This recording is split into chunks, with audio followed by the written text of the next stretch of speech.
নজর রাখবো মহিষাদলের দুর্ঘটনায় স্কুল গাড়ি দুর্ঘটনার সময় গাড়িতে ছিল ছাত্রছাত্রীরা।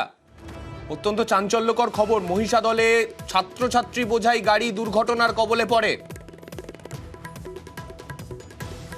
আমাদের সঙ্গে রয়েছেন আমাদের প্রতিনিধি সুজিতের কাছে যাব। সুজিত, ছাত্রছাত্রীরা যারা ছিল তারা কি রকম রয়েছেন এখন? তারা আতঙ্কিত হয়ে পড়েছিলেন প্রথমে, এবং আতঙ্কিত হওয়ার ফলে তারা খুঁজে পড়ুয়া থানা চত্বরে স্কুল, থানার সামনে স্কুল এবং থানার একটি ঢাল রাস্তা রয়েছে, ঢালু রাস্তা, রাজ্য সড়ক থেকে সেই রাস্তার সংযোগে আচমকাই ওই গাড়ি আসতে থাকে এবং তখনই স্টিয়ারিং কেটে যায়। পুরনো গাড়ি, যেটা জানা গেছে, স্টিয়ারিং কেটে গেলে সঙ্গে সঙ্গে আতঙ্কিত পড়ুয়ারা চিৎকার করে ওঠেন। স্থানীয় যে শিশু স্কুলের যে যারা পড়ুয়া, তারা প্রত্যেকেই খুঁজে পড়ুয়া, তারা কিন্তু আতঙ্কিত হয়ে পড়েন। স্বাভাবিক আতঙ্ক, হঠাৎ গাড়ি এখন ওই ঢালু রাস্তায় ঘুরতে থাকে, ঘুরতে ঘুরতে তখন কিন্তু কোনো রকমের স্থানীয় মানুষজন গাড়িটিকে গিয়ে আটকানোর চেষ্টা করে। তখন কিন্তু দেখা যায় যে স্টিয়ারিং কাটার ফলে এই সমস্যা বড় সড় দুর্ঘটনার মধ্যেই পড়তে গিয়ে কোনো রকমে আটকে যায়। কিন্তু আতঙ্কিত ছাত্রছাত্রীরা কিন্তু তারা চিৎকার শুরু করে দেয় এবং সঙ্গে সঙ্গে এলাকার মানুষজন যারা স্থানীয় বাসিন্দা, তারা কিন্তু যে দুর্ঘটনাগ্রস্ত গাড়িটিকে আটকানোর চেষ্টা করে। তারা কোনো রকমে আটকানোর ফলেই কিন্তু আরো বড় ঘটনা ঘটেনি। কিন্তু এ ধরনের ঘটনার জন্য স্কুল কর্তৃপক্ষের দিকে কিন্তু আঙুল তুলছেন স্থানীয় মানুষজন, কারণ এ ধরনের পুরনো গাড়ি যার শিশু পড়ুয়াদের নিয়ে যাচ্ছে ছাত্রী, সেখানে কিনা স্টিয়ারিং কেটে যাচ্ছে, তার মানে নজরদারির অভাব রয়েছে। অবশ্যই নজরদারির অভাব এই প্রসঙ্গে সামনে আসছে, এবং এতগুলো শিশু একদম খুদে খুদে পড়ুয়া, তাদের জীবন সংশয় হয়েছিল আজকে যে ঘটনা ঘটেছিল তার মধ্যে দিয়ে।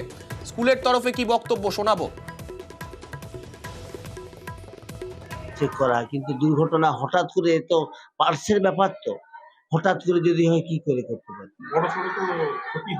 হয়নি করে হতে পারতো হয়তো। ওদেরকে বলতে হবে দায়িত্ব নিয়ে যেন করে, গাড়ি বের করার আগে যেন সবকিছু চেক করে নেয় গাড়ি ঠিকঠাক আছে কিনা।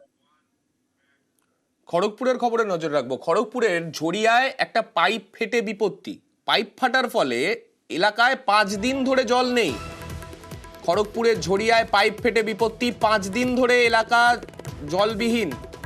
আমাদের প্রতিনিধি শঙ্কর রয়েছেন আমাদের সঙ্গে, শঙ্করের কাছে যাব। শঙ্কর, প্রশাসনের তরফে কি বলা হচ্ছে? স্থানীয়দের তো যথেষ্ট সমস্যার মুখে পড়তে হচ্ছে যদি ব্যবহারের জলই না পান তারা।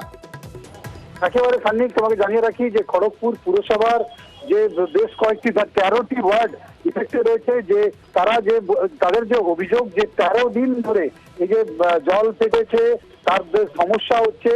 এর ফলে দেখা যাচ্ছে যে খড়গপুর পুরসভার প্রায় 13টি ওয়ার্ডে জল সমস্যা হচ্ছে। সাধারণ এলাকাবাসীরা 4 নম্বর ওয়ার্ড এবং 8 নম্বর ওয়ার্ডের যে সব থেকে বেশি তারা অসুবিধায় পড়েছে। এর ফলে যে 8 নম্বর ওয়ার্ডের লোকেরা সকালবেলা তারা যে জলের ডাব্বা সেটা এবং স্থানীয় প্ল্যাকেট নিয়ে তারা বিক্ষোভ দেখিয়েছেন পুরসভার বিরুদ্ধে। পুরসভার বিরুদ্ধে গাফিলতির অভিযোগ এনেছেন এবং তারা অভিযোগ এনেছেন যে এই যে জল বন্ধ রয়েছে সেই ক্ষেত্রে পুরসভা কোনো জল সরবরাহ করেনি।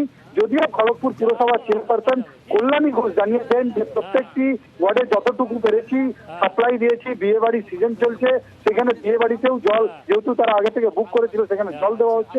ফলে তারা এটাও আশ্বাস করেছে যে এই যে সমস্যা হচ্ছে জল লাইনের যে পাইপলাইন যেটা ফেটেছে তার কাজ প্রায় শেষ হয়ে গেছে।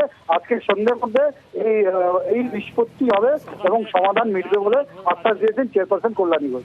বেশ, স্থানীয় মানুষ যারা এই সমস্যার সম্মুখীন হচ্ছেন তারা কি বলছেন শোনাবো। পানীয় জলও পাচ্ছি না। কতদিন ধরে? আমরা এই কুয়া থেকে জল দিচ্ছি এখন। কষ্ট হচ্ছে? হ্যাঁ, অনেক কষ্ট হচ্ছে। জলটাও তো দেখে গেলে মানে পরিষ্কার নয়, অপরিষ্কার জল। এটাতেই রান্না বান্নাও করতে হচ্ছে। কতদিন ধরে সমস্যা হচ্ছে? 4 দিন ধরে। শনিবার থেকে জলের সমস্যা, এখনো পর্যন্ত দেয় না। খাবারের জলও পাচ্ছি না। ছোট ছোট বাচ্চাদের তারা জল খাওয়ার জন্য অস্থির হয়ে যাচ্ছে। ফুটিয়ে জল খাওয়ানো আছে যতদূর সম্ভব। গরমকাল আসেনি তার আগেই এই অবস্থা। আমরা বলছি প্রতিটি ওয়ার্ডে অন্তত ট্যাঙ্কির ব্যবস্থা করুক। পৌরসভা থেকে কোনো অফিসিয়ালি ডিক্লেয়ার করেনি, এই অবস্থা হচ্ছে। রোববার আমরা কাউন্সিলরের কাছে গেছিলাম, বললো সোমবার থেকে আসবে। সোম গেল, মঙ্গল গেল, আজকে বুধবার, আজ অব্দি জল আসেনি।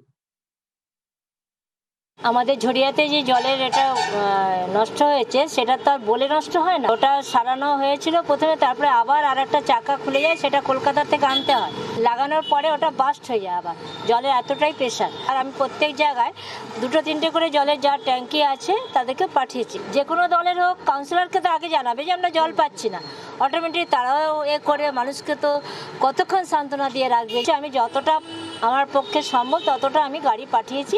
আজকে ওটা কমপ্লিট হয়ে গেছে, কালকে ওটা ঢালাই হয়েছে, নিচটা ঢালাইয়ের পরে আজকে 3টা থেকে জল লোড হবে।